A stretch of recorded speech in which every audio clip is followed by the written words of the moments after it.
জি, আসসালামু আলাইকুম। আজকে আমরা হিজামা করব। একজন পেশেন্ট এসে চাঁপাইনবাবগঞ্জ থেকে।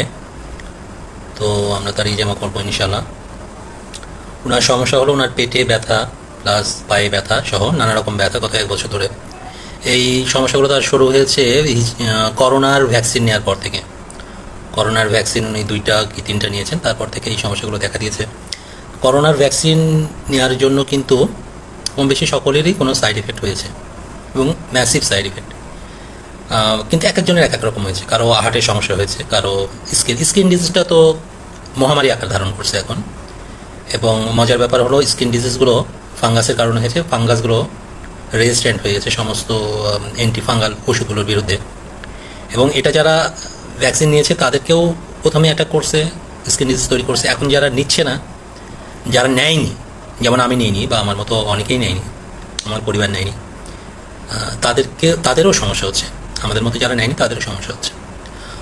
আর অনেকে হার্টের সমস্যা হয়েছে। এখন দেখবেন যে অনেক সেলিব্রিটি আছে যারা, সেলিব্রিটির নিউজগুলো আসতেছে যে তারা হঠাৎ করে হার্ট অ্যাটাক করে মারা যাচ্ছে। অনেক ফুটবল খেলোয়াড় খেলতে খেলতে মারা যাচ্ছে মাঠের মধ্যে। অনেক টেনিস প্লেয়ার খেলতে খেলতে মারা যাচ্ছে। অনেক গায়ক, অনেক নায়ক মারা গেছে।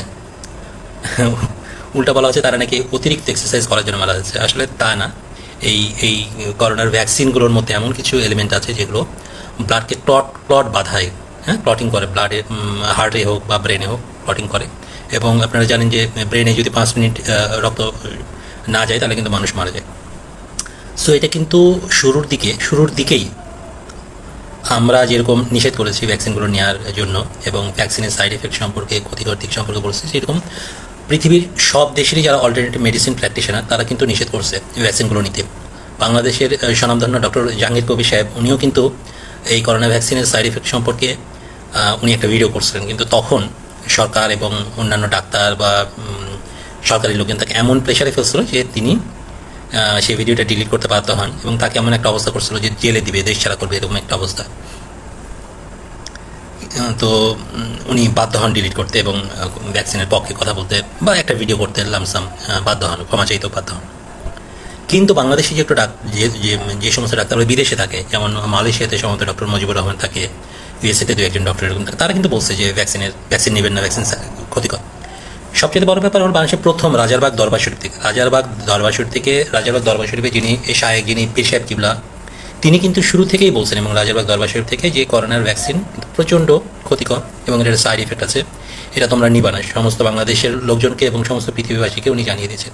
যারা অলি আল্লাহ তারা কিন্তু আগে থেকেই ওনারা আল্লাহ পাক এবং আল্লাহ পাক রাসূল সাল্লাল্লাহু আলাইহি ওয়াসাল্লাম ওনাদের কাছ থেকে কাশফের মাধ্যমে অনেক নিউজ জানেন, অনেক তথ্য জানেন। সেভাবে উনি কিন্তু গোটা বাংলাদেশের মানুষকে, গোটা পৃথিবীর মানুষকে উনি নিষেধ করছিলেন। এবং আমরাও ওনাদের ওয়েবসাইট থেকে, ওনাদের ফেসবুক পেজ থেকে অনেক কিছু কপি করে আমাদের পেজে আমরা জানাইছি। আমাদের অনেকগুলো পেজ ডিলিট হয়ে গেছে। সো যারা, কিন্তু বেশিরভাগ মানুষের তো শোনেনি, এটা স্বাভাবিক। সরকার যা বলবে, যে আগুনে ঝাঁপ দিতে বলে, আমরা কিন্তু বাঙালিরা তাই করি, আমরা হুজুগে বাঙালি, বাংলাদেশের মানুষরা হুজুগে খুব। সো বিশেষ করে শহরের শিক্ষিত মানুষজন কম্পিটিশন দিয়ে, হ্যাঁ, কে কার আগে নিবে, কম্পিটিশন দিয়ে ভ্যাকসিন নিচ্ছে। এখন কম্পিটিশন দিয়ে স্কিন ডাক্তারের কাছে যাচ্ছে। দেখবেন যে স্কিন ডাক্তারের কাছে এখন, আগে যারা মাছি মারতো যে সমস্ত স্কিনের ডাক্তাররা, এখন তাদের কাছে এত রোগী যে আপনি গেলে ঘন্টার পর ঘন্টা লাইন দিয়ে থাকতে হয়। এত রোগী।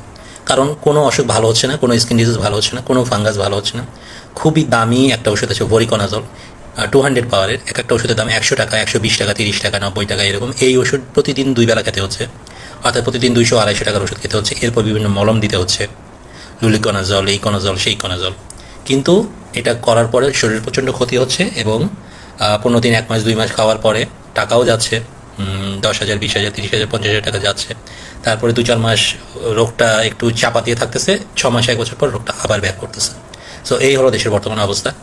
সো এখন হিজামার একটা সুবিধা হলো যে হিজামা আপনার রক্তে যে ভ্যাকসিনের রেসিডিগুলো আছে সেগুলো বের করে আনতে সাহায্য করে।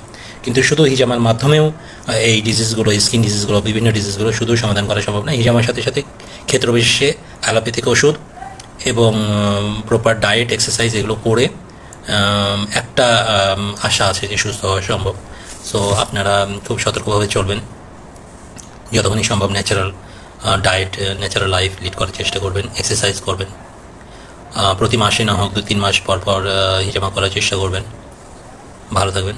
আমরা লাইভ দেখানোর চেষ্টা করব। কিছুটা। আসসালামু আলাইকুম।